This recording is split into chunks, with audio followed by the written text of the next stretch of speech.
you're considering a career move, a change, and you've been thinking about what it would like to be a real estate agent, you know a lot of folks, you love houses, and it seems like a good idea to try to bring that interest in houses and getting to hang out with people that you know as a career. I think that's great. One of the things that it's important to note, real estate as a career is not about selling houses.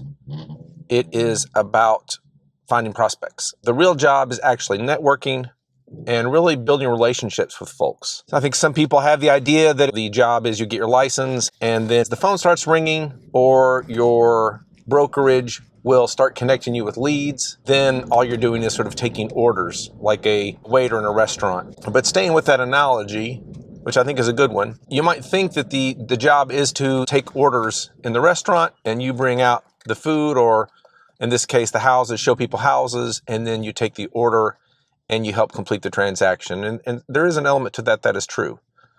But in real estate, the difference is that you're not just the waitress, you're actually also the advertising. You need to go out on the street and bring the clients in.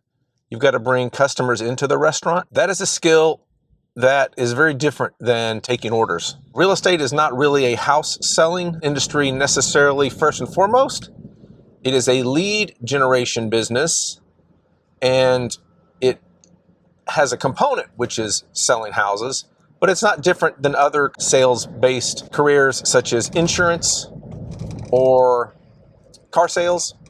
In fact, they have a lot of things in common. They both typically have, particularly with car sales and real estate, it's a pretty low bar to entry, and most car dealerships or real estate brokerages are happy to take you on because typically a new real estate agent can pretty much get 2 or 3 transactions pretty easily.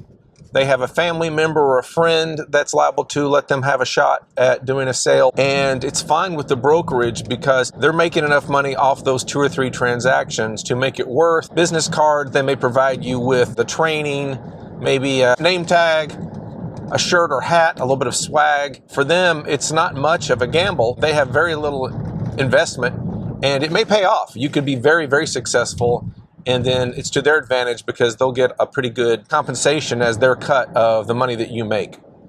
So I think that's just one of the things I want to lift up for folks, to not be disillusioned. You may have a background, you may have a really, really large network, and that is key.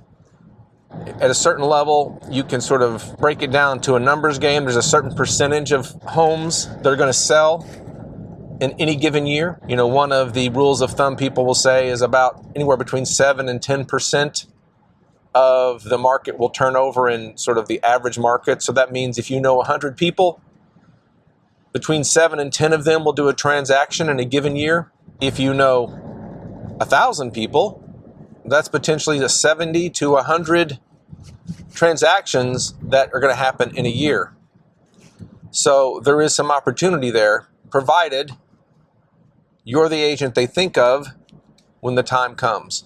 And that's the subject of my next video. I can put a link here in the channel to it. How to be in front of folks is a skill that takes a lot of strategy, a lot of diligence, and a lot of patience. I'll make another video here that I'll link that talks about some of the ways that I try to stay top of mind with my clients.